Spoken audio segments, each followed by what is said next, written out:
Hello बच्चों, इस video में हम डिस्कस करेंगे 12th क्लास पॉलिटिकल साइंस का फर्स्ट चैप्टर राष्ट्र निर्माण की चुनौतियाँ। तो क्या थी हमारे नए राष्ट्र की चुनौतियाँ?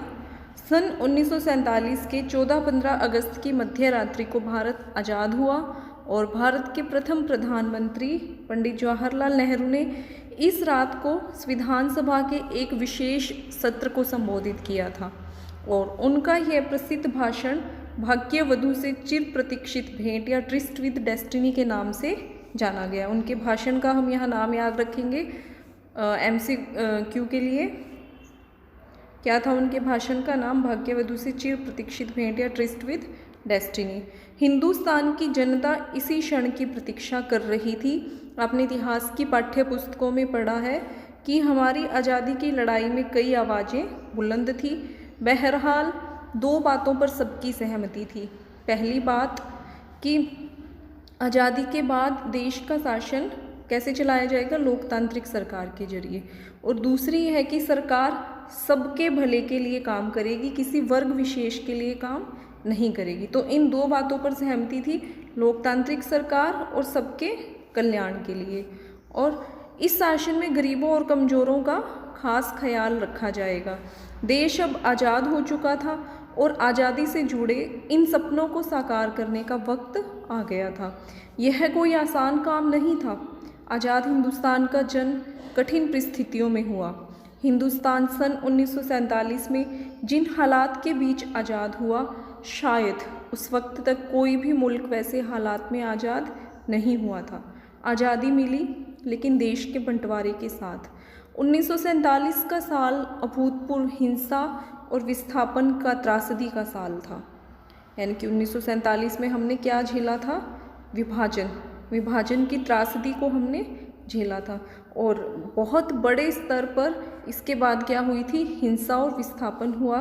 और आज़ाद हिंदुस्तान को इन्हीं परिस्थितियों में अपने बहुविध लक्ष्यों को हासिल करने की यात्रा शुरू करनी पड़ी। यानी भारत का जन्म बहुत ही विकट परिस्थितियों में हुआ। आज़ादी के उन उथल पुथल भरे दिनों में हमारे नेताओं का ध्यान इस बात से नहीं भटका कि यह नया राष्ट्र चुनौतियों की चपेट में है। ये पंडित जवाहरलाल नेहरू की पिक्चर, लाल किले से स्वतंत्र भारत के प्रधानमंत्री के रूप में अपना पहला भाषण देते हुए। ये पिक्चर है उस समय के एक न्यूज़पेपर हिंदुस्तान टाइम्स की, जब भारत आज़ाद हुआ था। इस न्यूज़पेपर में क्या हेडिंग दी गई है? End of 200 year old British rule in India. Bharat में 200 सालों से चले आ रहे विदेशी शासन का अंत। तो अब हम देखेंगे कि क्या मुख्य चुनौतियां थी भारत के सामने। 3 चुनौतियों का हम यहाँ जिक्र करेंगे। 3 मुख्य चुनौतियां थी। तो मुख्य तौर पर भारत के सामने क्या थी? 3 तरह की चुनौतियां थी। पहली और तत्कालिक चुनौती क्या थी? एकता के सूत्र में बांधे रखने की भारत को। तो एक ऐसे भारत को गढ़ने की चुनौती थी जिसमें भारतीय समाज की सारी विविधताओं के लिए जगह हो। हम जानते हैं कि भारत जाति, धर्म, भाषा, संस्कृति, इन सब प्रकार की विविधताओं से भरा हुआ देश है। तो भारत अपने आकार और विविधता में किसी महादेश के बराबर था। यहाँ अलग अलग बोली बोलने वाले लोग थे, उनकी संस्कृति अलग थी और अलग अलग धर्मों के अनुयायी थे।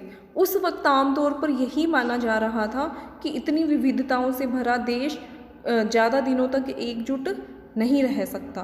देश के विभाजन के साथ लोगों के मन में यह समाई यह आशंका एक तरह से सच साबित हुई थी। भारत के भविष्य को लेकर गंभीर सवाल खड़े थे। क्या भारत एक रह पाएगा? क्योंकि हाल ही में हमने विभाजन की त्रासदी को झेला भी था। क्या ऐसा करने के लिए सिर्फ राष्ट्रीय एकता की बात पर भारत सबसे ज़्यादा जोर देगा और बाकी उद्देश्यों की तिलांजलि दे देगा? क्या ऐसे में हर क्षेत्रीय और उप क्षेत्रीय पहचान को खारिज कर दिया जाएगा? उस वक्त का सबसे तीखा और चुभता हुआ एक सवाल यह भी था कि भारत की क्षेत्रीय अखंडता को कैसे हासिल किया जाए। तो ये थी हमारी पहली और मुख्य चुनौती, देश की एकता और अखंडता को कायम करना। दूसरी चुनौती क्या थी? लोकतंत्र को कायम करने की थी दूसरी चुनौती। आप भारतीय संविधान के बारे में पहले ही पढ़ चुके हैं और हम जानते हैं कि संविधान में मौलिक अधिकारों की गारंटी दी गई है और हर नागरिक को मतदान का अधिकार दिया गया है। भारत ने संसदीय शासन पर आधारित प्रतिनिधित्व मूलक लोकतंत्र को अपनाया। इन सब विशेषताओं से यह बात सुनिश्चित हो गई कि लोकतांत्रिक ढांचे के भीतर राजनीतिक मुकाबले होंगे, यानी कि लोकतांत्रिक ढंग से राजनीतिक चुनाव होंगे। लोकतंत्र को कायम करने के लिए लोकतांत्रिक संविधान जरूरी होता है, लेकिन इतना भर ही काफ़ी नहीं होता। चुनौती यह भी थी कि संविधान से मेल खाते लोकतांत्रिक व्यवहार बर्ताव चलन में आए, यानी जो बातें सिद्धांत के रूप में कही गई हैं वे व्यवहार में भी लाई जाएं। तीसरी चुनौती क्या थी? तीसरी चुनौती थी ऐसे विकास की जिससे समूचे समाज का भला होता हो, न कि कुछ एक तबकों का। इस मोर्चे पर भी संविधान में यह बात साफ कर दी गई थी कि सबके साथ समानता का बर्ताव किया जाए और सामाजिक रूप से वंचित तबकों तथा धार्मिक सांस्कृतिक अल्पसंख्यक समुदायों को विशेष सुरक्षा दी जाए। संविधान ने राज्य के नीति निर्देशक सिद्धांतों के अंतर्गत लोक कल्याण के उन लक्ष्यों को भी स्पष्ट कर दिया था जिन्हें राजनीति को जरूर पूरा करना चाहिए। अब असली चुनौती आर्थिक विकास तथा गरीबी के खात्मे के लिए कारगर नीतियों को तैयार करने की थी। तो हमने डिस्कस की 3 चुनौतियाँ। पहली चुनौती क्या थी? देश को एकता और अखंडता के सूत्र में बांधे रखना। दूसरी थी देश में लोकतंत्र कायम करना और तीसरी थी देश के आर्थिक विकास की चुनौती। राष्ट्र निर्माण की 3 चुनौतियों का जिक्र करने के बाद अब हम डिस्कस करेंगे विभाजन की त्रासदी के बारे में। विभाजन के कारण क्या हुआ? विस्थापन हुआ और विस्थापितों का क्या करना पड़ा? पुनर्वास करना पड़ा। तो 14-15 अगस्त 1947 को एक नहीं बल्कि 2 राष्ट्र भारत और पाकिस्तान अस्तित्व में आए। ऐसा विभाजन के कारण हुआ। ब्रिटिश इंडिया को भारत और पाकिस्तान के रूप में बांट दिया गया। आपने इतिहास की पाठ्य पुस्तकों में उस राजनीतिक घटनाक्रम के बारे में पढ़ा है जिसके फलस्वरूप दोनों देशों के भूभाग को रेखांकित करते हुए सीमा रेखा खींच दी गई। मुस्लिम लीग ने द्विराष्ट्र सिद्धांत की बात की थी। यहाँ हम एक बार फिर से इस बात पर ध्यान देंगे कि द्विराष्ट्र सिद्धांत की बात किस पार्टी ने की थी? मुस्लिम लीग ने की थी।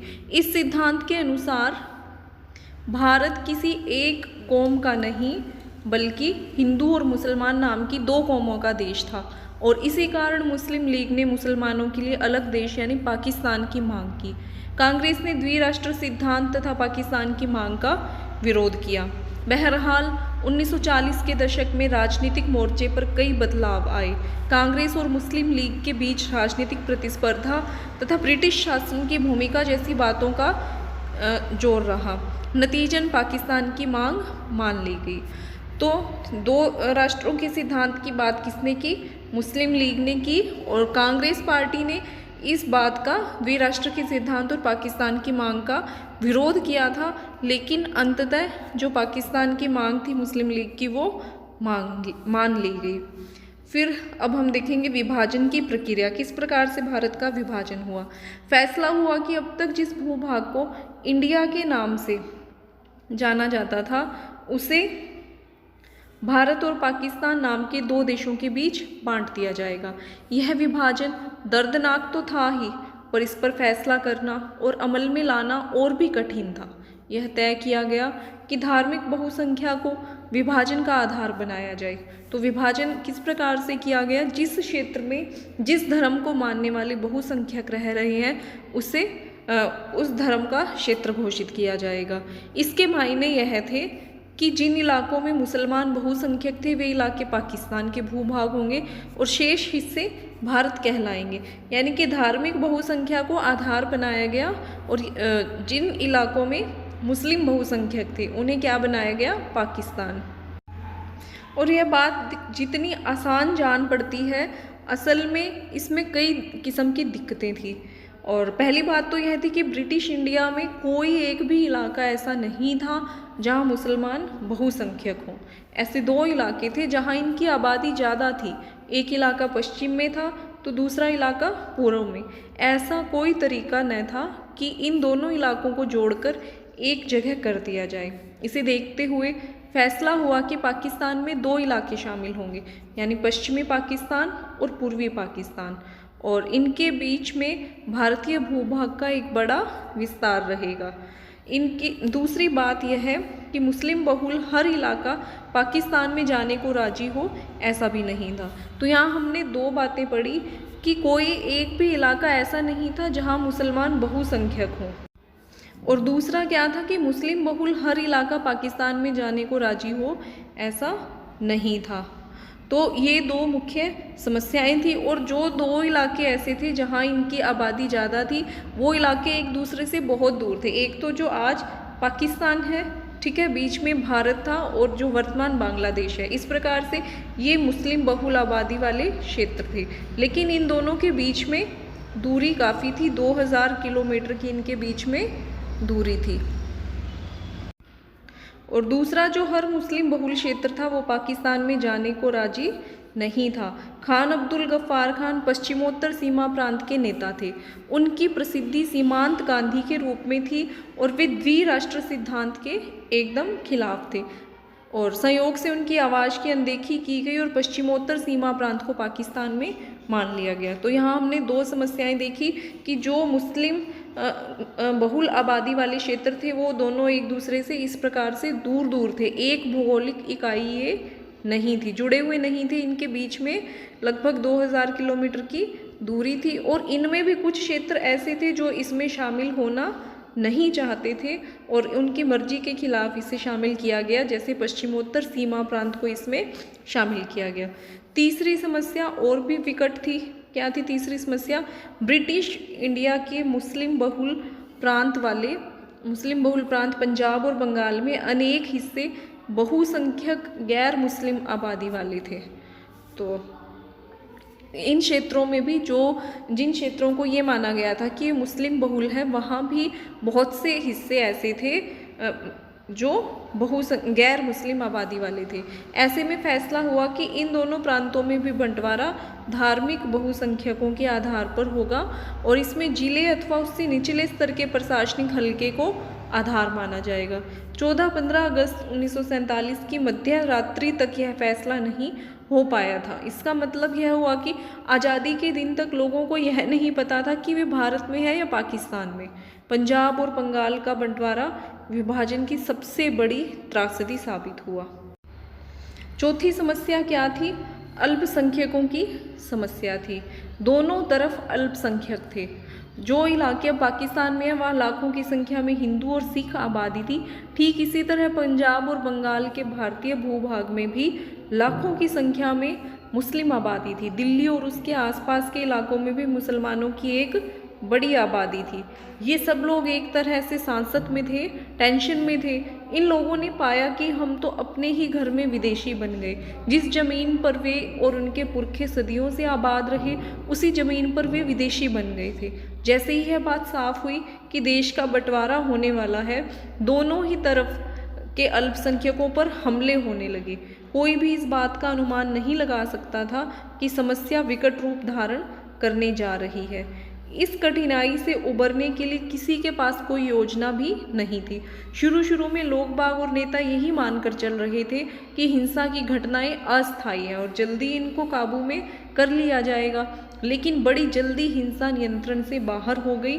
दोनों तरफ के अल्पसंख्यकों के पास एकमात्र रास्ता यही बचा था कि वे अपने अपने घरों को छोड़ दें। कई बार तो उन्हें ऐसा चंद घंटों की मोहलत के भीतर करना पड़ा। अब हम देखेंगे कि विभाजन तो हो गया, विभाजन के परिणाम क्या हुए। 1947 में बड़े पैमाने पर एक जगह की आबादी दूसरी जगह जाने को मजबूर हुई थी। आबादी का यह स्थानांतरण आकस्मिक, अनियोजित और त्रासदी भरा था और मानव इतिहास के अब तक ज्ञात बड़े स्थानांतरणों में से एक था। यानी कि एक बहुत बड़ी जनसंख्या को अपना घर बार छोड़ करके दूसरी जगह जाना पड़ा। धर्म के नाम पर एक समुदाय, ये पिक्चर में भी हमें दिखाया गया, शरणार्थियों से भरी हुई ट्रेन, किस तरह लोग छतों पर बैठकर जा रहे हैं अपने घर बार को छोड़कर। धर्म के नाम पर एक समुदाय के लोगों ने दूसरे समुदाय के लोगों को बेरहमी से मारा। लाहौर, अमृतसर और कलकत्ता जैसे शहर सांप्रदायिक अखाड़े में तब्दील हो गए। जिन इलाकों में ज़्यादातर हिंदू अथवा सिख आबादी थी, उन इलाकों में मुसलमानों ने छोड़ दिया, और ठीक इसी तरह मुस्लिम बहुल आबादी वाले इलाकों से हिंदू और सिख भी नहीं गुजरते थे। यानी कि अब एक धर्म के लोग दूसरे धर्म के लोगों से अपने आप को खतरा महसूस करने लगे थे। लोग अपना घर बार छोड़ने के लिए मजबूर हुए। वे सीमा की एक तरफ से दूसरी तरफ गए और इसी क्रम में लोगों को बड़ी विपत्ति का सामना करना पड़ा। दोनों की तरफ के अल्पसंख्यक अपने घरों से भाग खड़े हुए और अक्सर अस्थायी तौर पर उन्हें शरणार्थी शिविरों में पनाह लेनी पड़ी। कल तक जो लोगों का वतन हुआ करता था, वहीं पुलिस अथवा स्थानीय प्रशासन अब इन लोगों के साथ रुखाई का बर्ताव कर रहा था। लोगों को सीमा की दूसरी तरफ जाना पड़ा और ऐसा उन्हें हर हाल में करना था अगर उन्हें जिंदा रहना था। अक्सर लोगों ने पैदल चलकर यह दूरी तय की। सीमा के दोनों ओर हजारों की तादाद में औरतों को अगवा कर लिया गया। उन्हें जबरन शादी करनी पड़ी और अगवा करने वाले का धर्म भी अपनाना पड़ा। कई मामलों में यह भी हुआ कि खुद परिवार के लोगों ने कुल की इज्जत बचाने के नाम पर घर की बहू बेटियों को मार डाला। बहुत से बच्चे अपने माँ बाप से बिछड़ गए। जो लोग सीमा पार करने में किसी तरह सफल रहे, उन्होंने पाया कि अब वे बेठिकाना हो गए, उनका कोई घर नहीं रहा। इन लाखों शरणार्थियों के लिए देश की आज़ादी का मतलब था महीनों और कभी कभी सालों तक किसी शरणार्थी शिविर में जिंदगी काटना।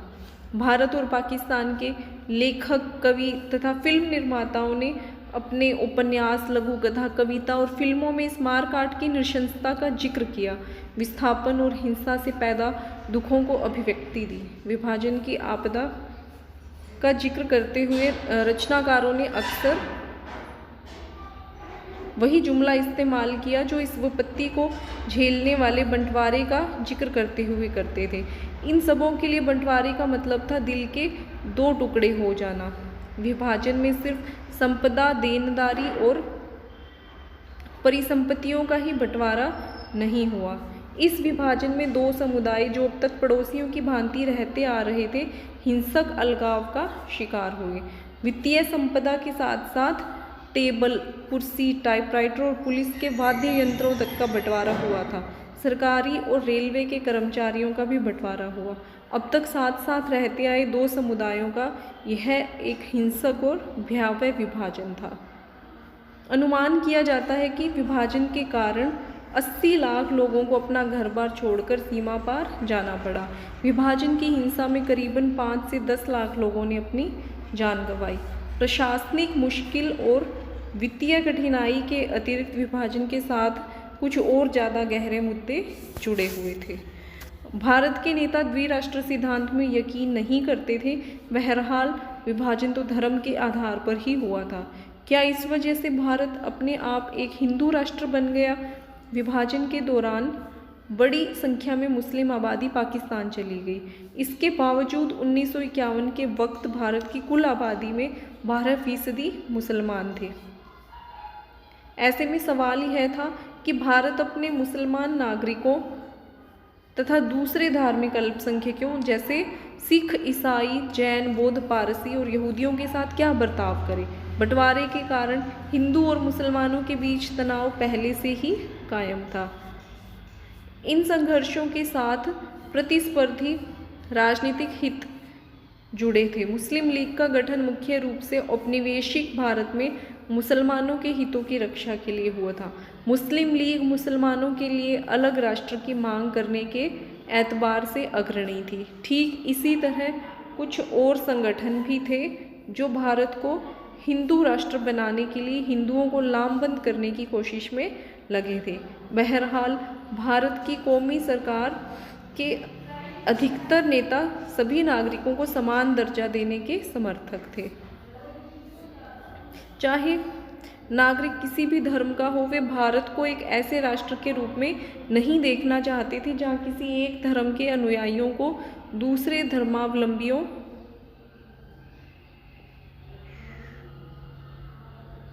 के ऊपर वरीयता दी जाए अथवा किसी एक धर्म के विश्वासियों के मुकाबले बाकियों को हीन समझा जाता हो।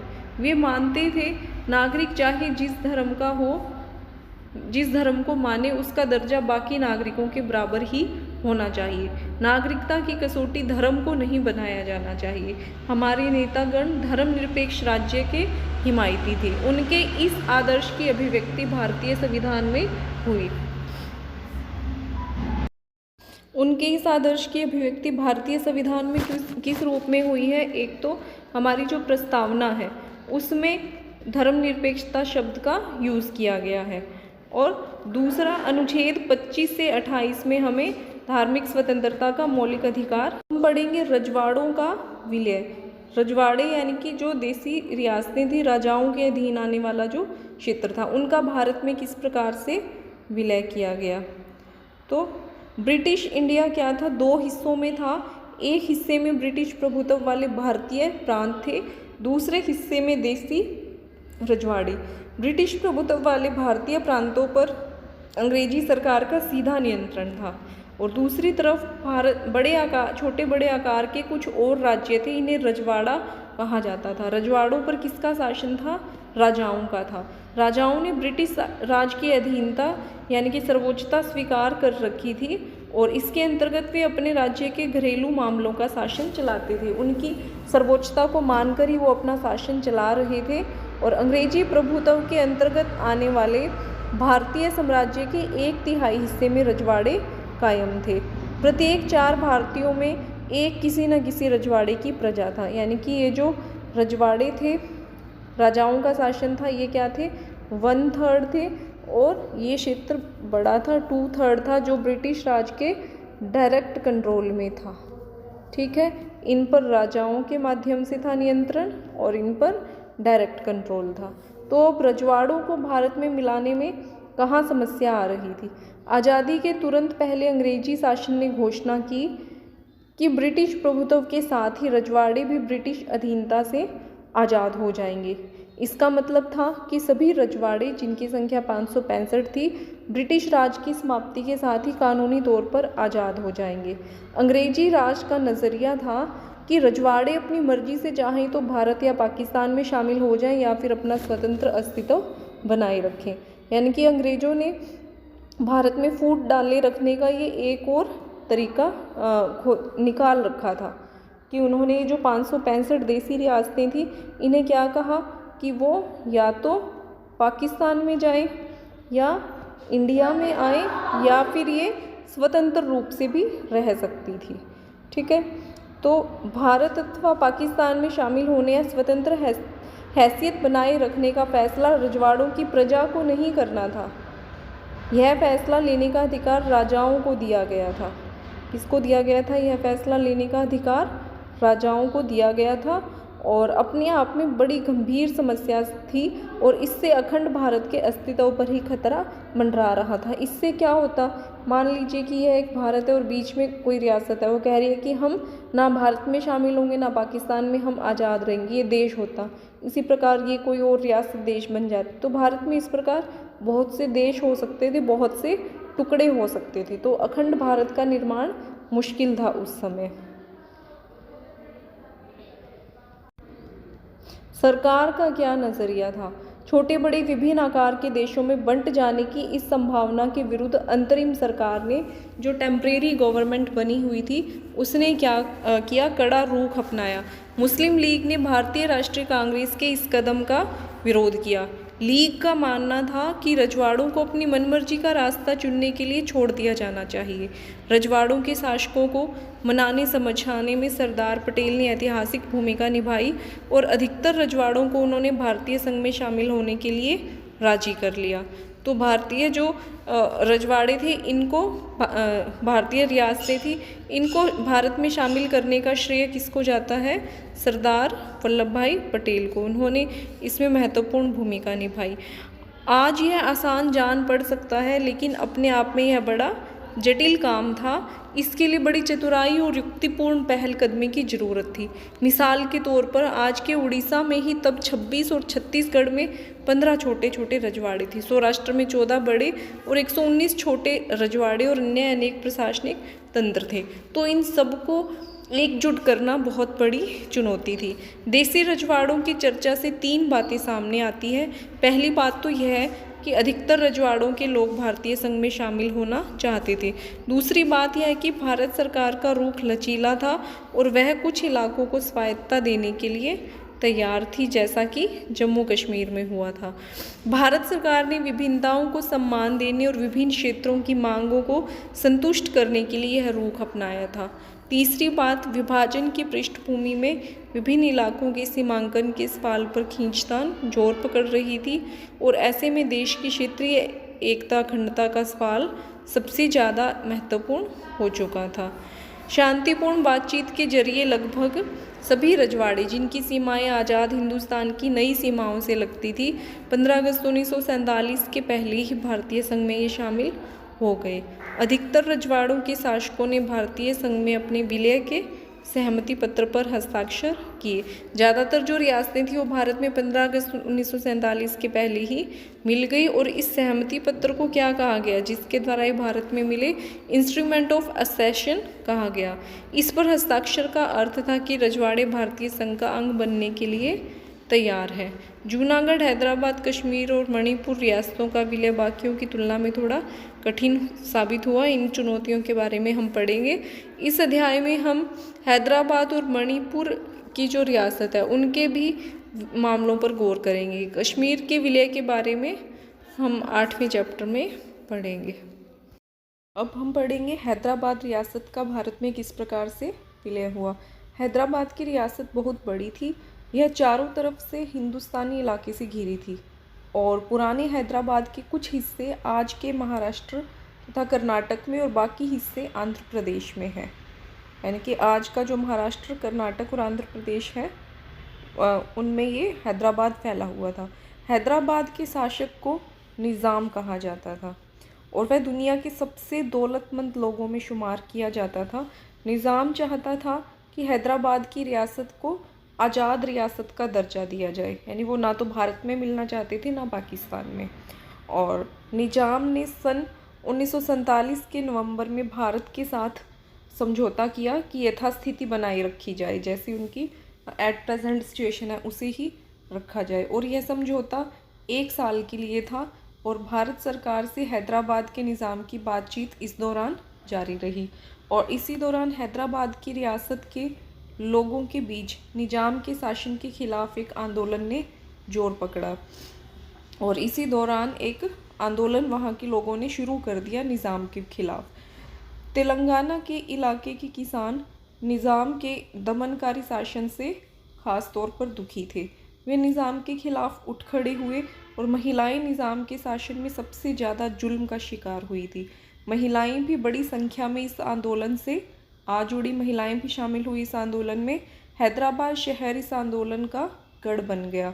कम्युनिस्ट और हैदराबाद कांग्रेस इस आंदोलन की अग्रिम पंक्ति में थे। आंदोलन को देख निज़ाम ने लोगों के खिलाफ एक अर्धसैनिक बल रवाना किया। आंदोलनकारियों के विरुद्ध उन्होंने आंदोलन को दबाने के लिए एक अर्धसैनिक बल की टुकड़ी भेजी और इस अर्धसैनिक बल को क्या कहा जाता था? रज़ाकार कहा जाता था। और रज़ाकार क्या थे? ये सांप्रदायिक थे और अत्याचारी थे। इन्होंने गैर मुसलमानों को अपना निशाना बनाया और रज़ाकारों ने क्या किया? लूटपाट मचाई, हत्या और बलात्कार पर उतारू हो गए और सितंबर में फिर भारतीय सेना को हस्तक्षेप करना पड़ा। भारतीय सेना के जो सैनिक थे वो हैदराबाद आ पहुँचे सितंबर तक और रुक रुक कर लड़ाई चली और इसके बाद निज़ाम को फिर आत्मसमर्पण करना पड़ा और निज़ाम के आत्मसमर्पण के साथ ही हैदराबाद का भारत में विलय हो गया। तो हैदराबाद का विलय इस प्रकार से हुआ जब वहाँ की जनता ने निज़ाम के विरुद्ध विद्रोह किया। निज़ाम ने उनके विद्रोह को दबाने के लिए रज़ाकारों के जरिए लूटपाट मचवाई और फिर भारतीय सेना ने जब हस्तक्षेप किया तो निज़ाम को आत्मसमर्पण करना पड़ा और भारत में हैदराबाद का विलय हुआ। अब हम देखेंगे मणिपुर का भारत में किस प्रकार से विलय हुआ। तो आज़ादी के कुछ दिन पहले मणिपुर के राजा महाराजा बोध चंद्र सिंह ने भारत सरकार के साथ अपनी रियासत के विलय के लिए एक समझौते पर हस्ताक्षर किए थे और इसके बदले में उन्हें यह आश्वासन दिया गया था कि मणिपुर की आंतरिक स्वायत्तता यानी कि जो उनके आंतरिक मामले होंगे उनमें उनकी स्वतंत्रता बरकरार रहेगी। जनमत के दबाव ने महाराजा ने 1948 के जून में चुनाव करवाया और इस चुनाव के फलस्वरूप मणिपुर की रियासत में संवैधानिक राजतंत्र कायम हुआ और मणिपुर भारत का पहला भाग है जहां सार्वभौमिक वयस्क मताधिकार के सिद्धांत को अपनाकर चुनाव हुए। मणिपुर की विधानसभा में भारत के विलय के सवाल पर गहरे मतभेद थे, यानी कि जो वहाँ चुनाव करवाए गए उसके बाद जो विधानसभा चुनी गई उस विधानसभा में भारत के विलय पर उस विधानसभा में मणिपुर के भारत में विलय पर गहरे मतभेद थे। मणिपुर की कांग्रेस चाहती थी कि इस मणिपुर रियासत को भारत में मिला दिया जाए, जबकि दूसरी राजनीतिक पार्टियां इसके विरुद्ध थी। मणिपुर की निर्वाचित विधानसभा से परामर्श किए बगैर भारत सरकार ने महाराजा पर दबाव डाला कि वे भारतीय संघ में शामिल होने के समझौते पर हस्ताक्षर कर दे और भारत सरकार को इसमें सफलता भी मिली। जब ये विरोध देखने को मिल रहा था तो भारत सरकार ने मणिपुर के महाराजा से कहा कि जो विधानसभा है उससे जो परामर्श है वो ना किया जाए और उनके परामर्श किए बगैर ही मणिपुर रियासत को भारत में शामिल किया जाए।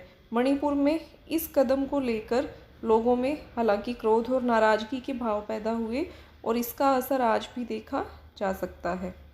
आज भी जो वहाँ के नागरिक हैं उनमें अलग होने की भावना देखी जा सकती है। समय समय पर इस प्रकार के विरोध प्रदर्शन देखने को मिलते हैं। तो इसी पर ये कार्टून भी दिया हुआ है। जो महाराज है उन्होंने रियासत की जनता को दबाया हुआ है और इनसे सरदार पटेल क्या कह रहे हैं कि आपको उठने की ज़रूरत नहीं है, यानी कि जनता को दबाए रखिए और बस ये जो विलय पत्र है ये मुझे दे दीजिए। तो इसके बाद है राज्यों का पुनर्गठन। आज़ादी के बाद किस प्रकार से राज्यों का पुनर्गठन किया गया। तो बंटवारे और देसी रियासतों के विलय के साथ ही राष्ट्र निर्माण की प्रक्रिया का अंत नहीं हुआ।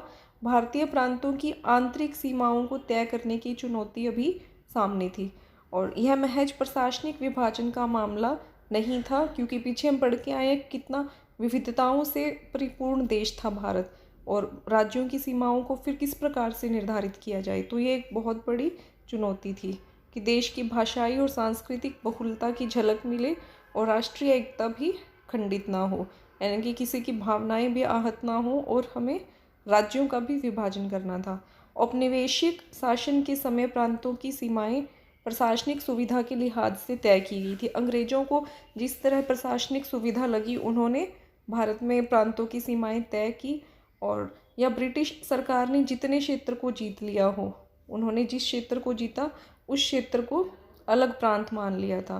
प्रांतों की सीमा इस बात से भी तय होती थी कि किसी रजवाड़े के अंतर्गत कितना इलाका शामिल है, तो वो रजवाड़ों की उसके सीमाओं के अकॉर्डिंग भी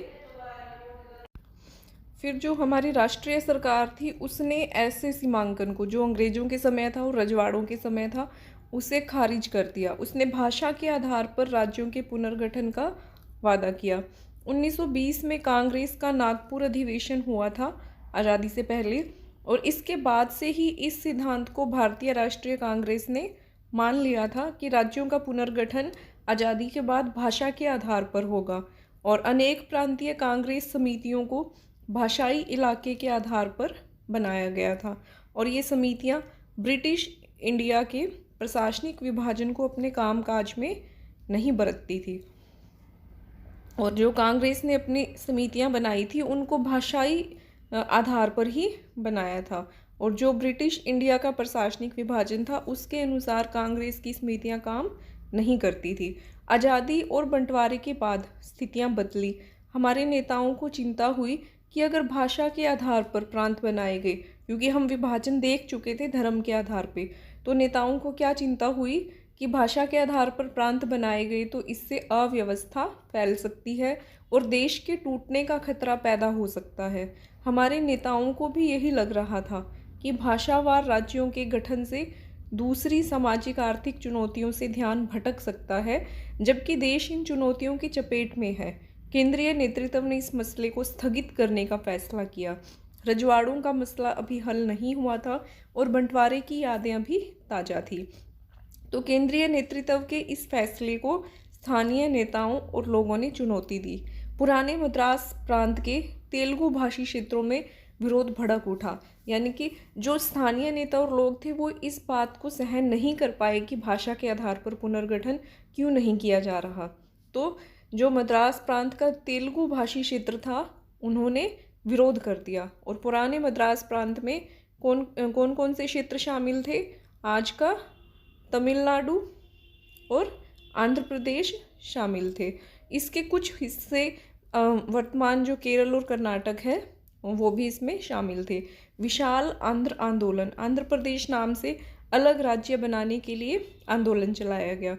और इस आंदोलन ने क्या मांग की कि मद्रास प्रांत के जो तेलुगु भाषी इलाके हैं उनको अलग करके आंध्र प्रदेश राज्य बनाया जाए। और तेलुगु भाषी क्षेत्र की लगभग सारी राजनीतिक शक्तियां, जो भी राजनीतिक दल थे, वो मद्रास प्रांत के भाषाई पुनर्गठन के पक्ष में थी। और केंद्र सरकार हाँ ना की दुविधा में थी।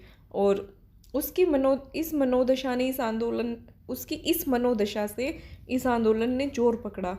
और कांग्रेस के नेता और दिग्गज गांधीवादी पोट्टी श्री रामुलु ये उस आंदोलन का नेतृत्व कर रहे थे और अनिश्चितकालीन भूख हड़ताल पर बैठ गए। 56 दिनों की भूख हड़ताल के बाद उनकी मृत्यु हो गई और उनकी मृत्यु से बहुत अव्यवस्था फैल गई, जन विद्रोह और ज़्यादा बढ़ गया।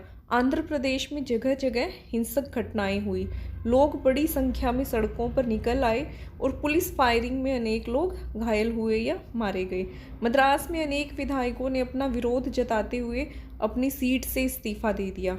और आखिरकार 1952 के दिसंबर में प्रधानमंत्री पंडित जवाहरलाल नेहरू ने अलग आंध्र प्रदेश राज्य बनाने की घोषणा कर दी। तो भाषा के आधार पर बनने वाला पहला राज्य कौन सा था? आंध्र प्रदेश था। तेलुगु भाषी क्षेत्र के आधार पर यह जो राज्य है वो बनाया गया। आंध्र प्रदेश के गठन के साथ ही देश के दूसरे हिस्सों में भी भाषाई आधार पर राज्यों को गठित करने का संघर्ष चल पड़ा। और इन संघर्षों से बाध्य होकर केंद्र सरकार को 1953 में राज्य पुनर्गठन आयोग बनाना पड़ा। और इस आयोग का काम क्या था? राज्यों के सीमांकन के मामले पर गौर करना था, यानी कि फिर से उनकी सीमाओं का निर्धारण करना था। इसने अपनी रिपोर्ट में स्वीकार किया कि राज्यों की सीमाओं का निर्धारण वहाँ बोली जाने वाली भाषा के आधार पर होना चाहिए। और यानी कि जो राज्य पुनर्गठन आयोग था उसने इस बात को स्वीकार किया कि भाषा के आधार पर राज्यों का पुनर्गठन होना चाहिए। इस आयोग की रिपोर्ट के आधार पर 1956 में राज्य पुनर्गठन अधिनियम पास हुआ। कब पास हुआ राज्य पुनर्गठन अधिनियम? 1956 में। और इस अधिनियम के आधार पर भारत में 14 राज्य और 6 केंद्र शासित प्रदेश बनाए गए। तो राज्य पुनर्गठन आयोग के द्वारा 14 राज्य और 6 केंद्र शासित प्रदेश बनाने के बाद भी भाषा के आधार पर नए राज्य बनाने की मांग बंद नहीं हुई। तो अब हम देखेंगे कि नए राज्य कब और कौन से बने। भाषावार राज्यों को पुनर्गठित करने के सिद्धांत को मान लेने का अर्थ यह नहीं था कि सभी राज्य तत्काल भाषाई राज्य में तब्दील हो गए, यानी कि जो भी जिस भाषा के आधार पर राज्य की मांग कर रहा था उसकी मांग मान ली गई हो, ऐसा नहीं था। एक प्रयोग द्विभाषी राज्य बम्बई के रूप में किया गया जिसमें गुजराती और मराठी भाषा बोलने वाले लोग थे। एक जन आंदोलन के बाद 1960 में महाराष्ट्र और गुजरात अलग राज्य बनाए गए। पंजाब में भी हिंदी भाषी और पंजाबी भाषी 2 समुदाय थे। पंजाबी भाषी लोग अलग राज्य की मांग कर रहे थे। बहरहाल पंजाब में भी हिंदी भाषी बाकी राज्यों की तरह उनकी मांग 1956 में नहीं मानी गई। 10 साल बाद यानी 1966 में पंजाबी भाषी इलाके को पंजाब राज्य का दर्जा दिया गया और बृहत्तर पंजाब से अलग करके हरियाणा और हिमाचल प्रदेश नाम के राज्य बनाए गए। 1972 में एक बार फिर राज्यों के पुनर्गठन का बड़ा प्रयास कहाँ हुआ? पूर्वोत्तर में, नॉर्थ ईस्ट के राज्यों में। असम से अलग करके 1972 में बना मेघालय और 1972 में ही मणिपुर और त्रिपुरा को भी अलग राज्य का दर्जा दिया गया। तो असम से अलग होकर के 1972 में कौन कौन से नए राज्य बने? मेघालय और मणिपुर, त्रिपुरा। और मिजोरम और अरुणाचल प्रदेश 1987 में बने, जबकि नागालैंड इससे कहीं पहले यानी कि 1963 में ही राज्य बन गया था। और बहरहाल राज्यों के पुनर्गठन में सिर्फ भाषा को आधार बनाया गया हो ऐसी बात नहीं है। बाद के वर्षों में अनेक उप क्षेत्रों ने अलग क्षेत्रीय संस्कृति अथवा विकास के मामले में क्षेत्रीय असंतुलन के सवाल उठाकर अलग राज्य बनाने की मांग की। ऐसे 3 राज्य बने 2000 में, छत्तीसगढ़, उत्तराखंड और झारखंड। 2 जून 2014 को तेलंगाना भी एक नए राज्य के रूप में जुड़ गया। राज्यों के पुनर्गठन की कथा अभी समाप्त नहीं हुई है और राज्यों का पुनर्गठन हमने अभी हाल ही में 2019 में भी देखा। 2019 में क्या किया गया? जम्मू एंड कश्मीर का राज्य का दर्जा समाप्त करके इसको क्या बना दिया गया है? Union territory. और ये 2 यूनियन टेरिटरीज़ के रूप में इस राज्य को बदल दिया गया, जम्मू कश्मीर और लद्दाख। इसके बाद हमारे देश में बन गई 9 यूनियन टेरिटरीज़, लेकिन 2 यूनियन टेरिटरीज़ ऐसी थी जिनको मर्ज कर दिया गया, दादरा नगर हवेली, दमन और दीव। इसके बाद हमारे देश में अब रह गई हैं 8 यूनियन टेरिटरीज़ और अब राज्य हो गए हैं 28। तो यहाँ हमारा ये चैप्टर हुआ कंप्लीट और नेक्स्ट वीडियोस में हम डिस्कस करेंगे इस चैप्टर के इम्पोर्टेंट क्वेश्चंस। आज के लिए इस वीडियो में इतना ही। धन्यवाद।